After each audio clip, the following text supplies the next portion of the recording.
Hello everyone, welcome to GS tank. GS tank में आपका बहुत बहुत स्वागत है, जहां पे हम डिस्कस कर रहे हैं इंटायर इंडियन पॉलिटी यानी संपूर्ण भारतीय राज व्यवस्था पे।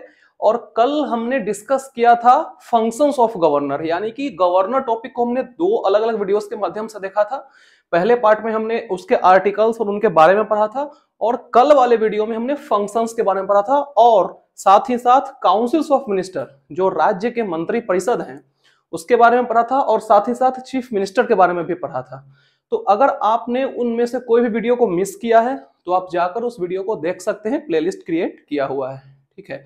और अगर आप इस चैनल पे नए हैं तो आप चैनल को सब्सक्राइब जरूर कर लें, ताकि आपको पॉलिटी के किसी भी टॉपिक में प्रॉब्लम ना हो, ठीक है। तो आज देखेंगे उसके आगे, यानी कि कल चीफ मिनिस्टर हमारा हो गया था, तो आज हम देखेंगे फंक्शंस ऑफ चीफ मिनिस्टर, यानी कि उनके क्या कार्य हैं, क्या अधिकार हैं एक मुख्यमंत्री के, उनके बारे में, और कुछ अलग अलग फैक्ट्स के बारे में भी, ठीक है। तो आइए स्टार्ट करते हैं। फंक्शंस ऑफ चीफ मिनिस्टर यानी बोले तो मुख्यमंत्री के कार्य या अधिकार भी इसको बोल सकते हैं, ठीक है। तो ये टॉपिक है। तो इसमें पहला पॉइंट है कि मुख्यमंत्री राज्य कार्यपालिका का वास्तविक प्रधान होता है, ठीक है। हमने आपको बताया था जो राज्यपाल होता है वो हेड ऑफ एग्जीक्यूटिव होता है, ठीक है, और जो मुख्यमंत्री होता है वो रियल हेड ऑफ एग्जीक्यूटिव होता है। और वहीं अगर यूनियन के केस की बात करें तो जो प्रेसिडेंट होते हैं वो हेड ऑफ एग्जीक्यूटिव होते हैं, और जो प्राइम मिनिस्टर होते हैं वो रियल हेड ऑफ एग्जीक्यूटिव होते हैं, ठीक है। तो यहाँ पे जो मुख्यमंत्री कार्यपालिका का वास्तविक प्रधान होता है, तो इसको इंग्लिश में अगर बोलते हैं तो रियल हेड ऑफ एग्जीक्यूटिव,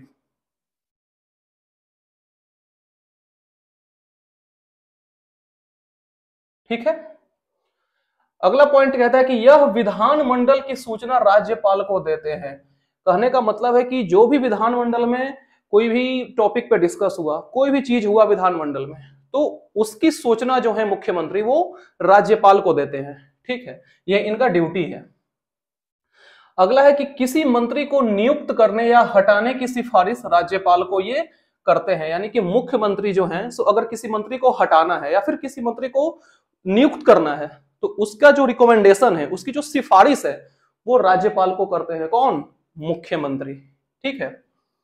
अगला पॉइंट कहता है कि मुख्यमंत्री के त्याग पत्र देने से या मृत्यु होने पर मंत्री परिषद भंग हो जाता है, ठीक है।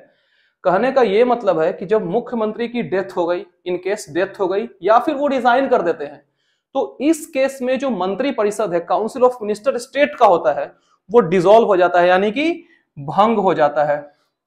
अगर यही यूनियन के केस में बात करें तो आपको याद होगा कि अगर प्रधानमंत्री की मृत्यु हो जाती है या फिर वो रिजाइन कर देते हैं, तो जो यूनियन का जो काउंसिल ऑफ मिनिस्टर है वो डिसॉल्व हो जाता है, यानी कि भंग हो जाता है, ठीक है। क्लियर है पॉइंट? अगला है कि अधिकारी पदाधिकारी की नियुक्ति की सिफारिश मुख्यमंत्री राज्यपाल को करते हैं। अगर किसी ऑफिसर को अपॉइंट करना है, ठीक है, अधिकारी पदाधिकारी वही है, ऑफिसर्स को, उसको अगर अपॉइंट करना है तो इसके लिए मुख्यमंत्री हैं वो सिफारिश करते हैं किसको? राज्यपाल को, ठीक है। ये भी इनका ड्यूटी होता है। तो ये कुछ पॉइंट्स है जो कि मुख्यमंत्री के फंक्शन से रिलेट करते हैं, ठीक है। और इसके बाद देखेंगे हम लोग कुछ अलग फैक्ट्स के बारे में, कुछ अन्य तथ्य के बारे में। तो आई होप कि ये पॉइंट आपको पूरा क्लियर हो गया हो, ठीक है। तो अब आते हैं सम अदर फैक्ट्स, कुछ इंपॉर्टेंट फैक्ट्स पे, ठीक है। जिसमें पहला फैक्ट कहता है कि मुख्यमंत्री विधानसभा का नेता होता है, ठीक है। जो मुख्यमंत्री होता है वो विधानसभा का नेता होता है, लेकिन बिहार के केस में क्या है कि जो नीतीश कुमार सीएम है वो विधानसभा के नहीं होकर विधान परिषद के वो मेंबर हैं, ठीक है। अगर आपको याद होगा तो मैंने आपको बताया था जब प्रधानमंत्री का केस हम लोग पढ़ रहे थे, तो उस केस में क्या है कि प्रधानमंत्री जो होते हैं वो लोकसभा से आते हैं, लेकिन कुछ ऐसे प्रधानमंत्री भी रहे हैं इतिहास में जो कि राज्यसभा के थे, ठीक है।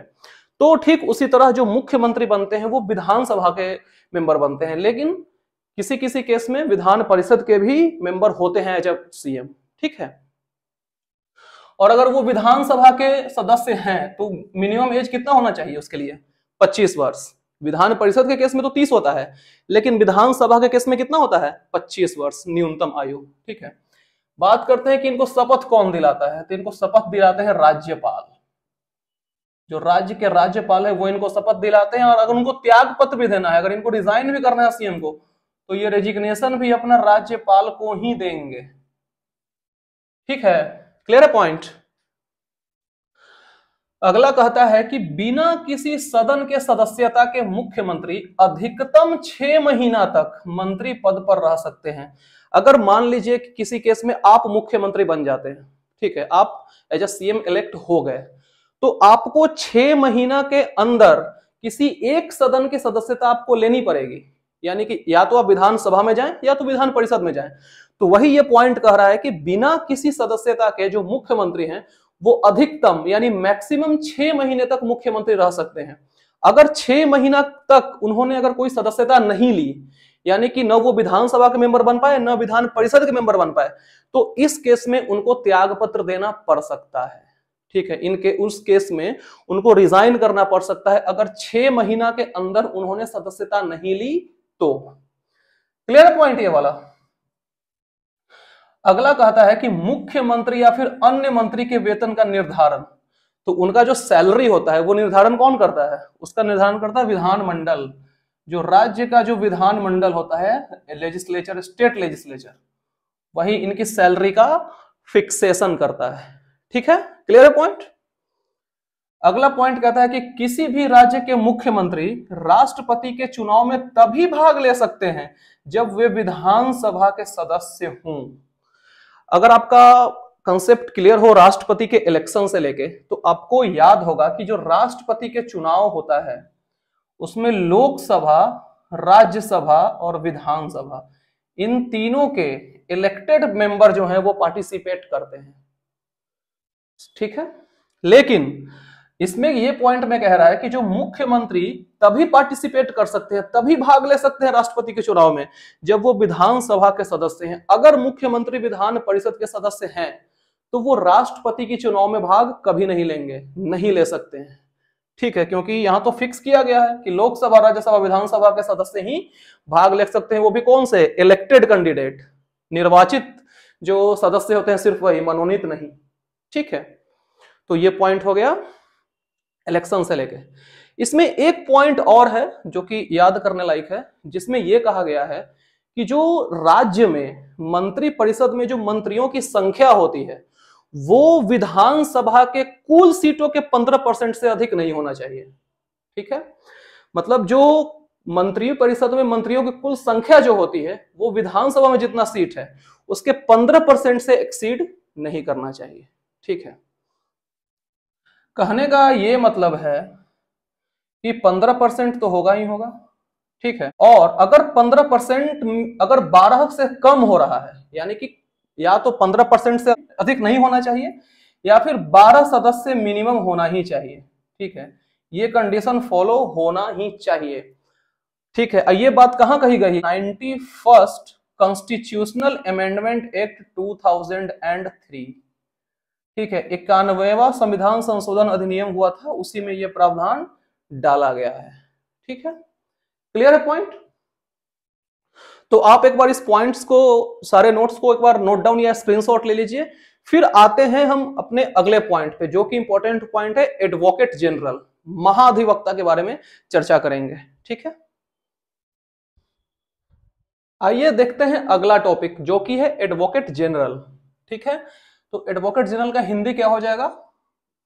महाधिवक्ता, या बोले तो महाअधिवक्ता। ठीक है, बात करें इसके आर्टिकल, तो ये कौन से आर्टिकल में आता है? तो ये आता है 165 आर्टिकल में। ठीक है, आर्टिकल 165 में एडवोकेट जनरल की चर्चा है, और पार्ट 6। ठीक है, आर्टिकल 165 और पार्ट 6। ठीक है, जो कि रिलेट करता है एडवोकेट जनरल से। इसके बारे में पहला पॉइंट है कि यह राज्य सरकार का प्रथम विधि अधिकारी होता है। जो एडवोकेट जनरल होता है वो first law officer of state होता है। तो यहां पे इंग्लिश लिख लेंगे, first law officer of state. ठीक है, अगला पॉइंट कहता है कि यह राज्य सरकार का कानूनी सलाहकार होता है, यानी कि लीगल एडवाइजर। यानी कि जो एडवोकेट जनरल होते हैं वो राज्य सरकार के कानूनी सलाहकार होते हैं। अगर राज्य सरकार को किसी मामले में उनसे सलाह चाहिए रहेगा, कानूनी सलाह चाहिए रहेगा, तो जो एडवोकेट जनरल होते हैं वही उनको सलाह देते हैं। ठीक है। अगला पॉइंट है कि इनकी नियुक्ति, अपॉइंटमेंट कौन करता है? राज्यपाल करते हैं इनकी नियुक्ति। ठीक है। और त्याग पत्र ये किसको देंगे? तो त्याग पत्र भी ये राज्यपाल को ही देंगे। ठीक है। अगला कहता है कार्यकाल, यानी कि टेन्योर। तो इनका टेन्योर क्या होता है? तो इनका टेन्योर कोई फिक्स नहीं होता है। ठीक है, कोई निर्धारित इनका टेन्योर नहीं होता है। तो इसमें लिखेंगे नॉट फिक्स्ड। और ये क्यों ऐसा हम बोल रहे हैं? क्योंकि ये राज्यपाल के प्रसाद पर्यंत होते हैं।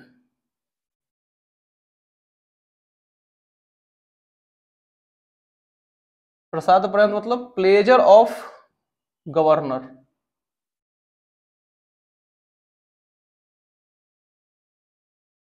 अब प्रसाद पर्यंत टर्म आप इतना बार सुन लिए होंगे कि इसको बताने की जरूरत नहीं है। मतलब जब राज्यपाल चाहे इनको रख सकते हैं, जब चाहे तो इनको हटा सकते हैं, ऐसा है।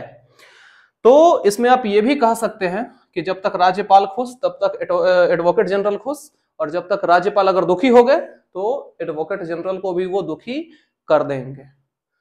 अब आगे आप समझ गए होंगे हम कहना क्या चाह रहे हैं।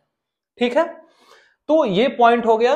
और अब इसके बाद जो अगला पॉइंट है वो कहता है कि यह विधानमंडल की कार्यवाही में भाग लेते हैं लेकिन मतदान नहीं कर सकते। जो एडवोकेट जनरल होते हैं वो विधानमंडल में जाके बैठ सकते हैं, बोल सकते हैं, कार्यवाही में भाग ले सकते हैं, लेकिन वो वोटिंग नहीं कर सकते हैं। क्यों? क्योंकि वे विधानमंडल के सदस्य नहीं होते हैं।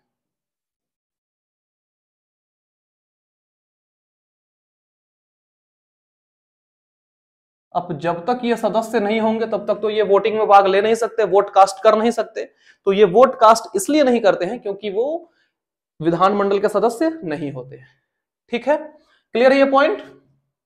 अगला कहता है कि यह अपने पद पर रहते हुए निजी प्रैक्टिस कर सकते हैं। अगर वो चाहे तो अपना केस भी, यानी कि और किसी से केस, जनरल लोगों से केस उनका लड़ सकते हैं, निजी प्रैक्टिस भी ये कर सकते हैं। इनको ये अधिकार होता है एडवोकेट जनरल को। ठीक है। अगला पॉइंट कहता है कि इन्हें राज्य के किसी भी न्यायालय में उपस्थित होने का पूर्ण अधिकार है। अगर वो चाहे तो वो किसी भी कोर्ट में जाकर कोई मतलब सजेशन चाहिए, चाहे सजेशन देना हो, कुछ भी रिलेटेड अगर वैसा है तो वे किसी कोर्ट में जाकर प्रेजेंट हो सकती है। इनको कोई मना नहीं कर सकता है, ये इनका अधिकार है, बोले पूर्ण अधिकार है। ठीक है, क्लियर ये पॉइंट? अगला बात करते हैं वेतन, सैलरी की। तो इनको सैलरी क्या मिलता है? तो कहीं कहीं अगर आप पढ़ेंगे तो इनको फिक्स सैलरी मिलता है, लेकिन हम आपको बता दें कि इनका कोई फिक्स सैलरी नहीं होता है। ये होते क्या है? ये एक वकील होते हैं। और आपने कभी सुना है कि वकील की कोई सैलरी होती है? नहीं। वकील, डॉक्टर, ये सब की फीस होती है, सैलरी नहीं होती है। ठीक है, इन लोगों का फीस होता है। कहने का ये मतलब है कि इन ये जो भी खर्च होगा, मतलब इन पे खर्च करने का मतलब है कि कोई केस ये लड़ रहे हैं, उससे रिलेटेड इनको कहीं जाना हो, कहीं ठहरना हो, या फिर राज्य सरकार से रिलेटेड कोई काम इनको करना हो, तो जो भी पैसा खर्च होगा उनका इसको रीइंबर्समेंट मिलता है। रीइंबर्समेंट। अब रीइंबर्समेंट को आसान भाषा में बोले तो पैसा इनको वापस मिल जाता है जो भी खर्चा होता है। और जो इनको पैसा मिलता है वो कहां से मिलता है? वो मिलता है राज्य के संचित निधि से। राज्य के संचित निधि से। ठीक है, संचित निधि कहने का क्या मतलब है? Consolidated fund. Consolidated fund. और कौन सा कंसोलिडेटेड फंड? स्टेट के, राज्य सरकार के। ठीक है, तो इनको जो रीइंबर्समेंट मिलता है, इनको जो पैसा मिलता है, मतलब जो एज अ फीस है, वो कहां से मिलता है? वो संचित निधि से मिलता है, राज्य के consolidated fund of state government. ठीक है, तो ये था पूरा हमारा एडवोकेट जनरल का टॉपिक, ठीक है, जिसमें सारा पॉइंट ऑलमोस्ट हम कवर कर दिए हैं, जो इंपॉर्टेंट नहीं उसको छोड़ भी दिए हैं, ठीक है। लेकिन वैसे देखा जाए तो ज्यादा कुछ छूटा नहीं है, सारा क्वेश्चन जो बनेगा वो यहीं से बनेगा, इसके बाहर क्वेश्चन आई डोंट थिंक कि बनता है, ठीक है। तो आप इसको एक बार नोट डाउन या स्क्रीनशॉट ले लीजिए, ठीक है। और कल हम चर्चा करेंगे अपना एक नया टॉपिक पे, ठीक है। और कल का जो हमारा टॉपिक रहेगा वो one of the most important topic in state part, जो कि है स्टेट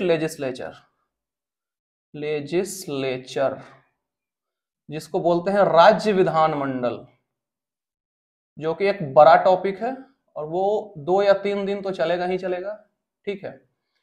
तो कल हम स्टार्ट करेंगे राज्य विधानमंडल, जिसमें इसके अलग अलग हाउसेस, अलग अलग इसके पार्ट्स क्या क्या हैं वो सब देखेंगे, फिर उसमें विधानसभा पढ़ेंगे, विधान परिषद पढ़ेंगे, ठीक है। तो कल हमारा यही टॉपिक स्टार्ट होगा। तो आपको आज का वीडियो ये कैसा लगा मुझे आप कमेंट करके जरूर बताइए, आप लोग कमेंट करते नहीं है, कमेंट जरूर करा कीजिए। और अगर आपने इस वीडियो को अभी तक लाइक नहीं किया है तो लाइक भी कर दीजिए, शेयर नहीं किया है शेयर भी कर दीजिए, और चैनल को भी सब्सक्राइब कर लीजिए, ताकि कोई भी अपडेट आपको सबसे पहले मिले बेल आइकन दबाने के साथ, ठीक है। तो फिर मिलते हैं कल, तब तक के लिए thank you so much, goodbye, take care.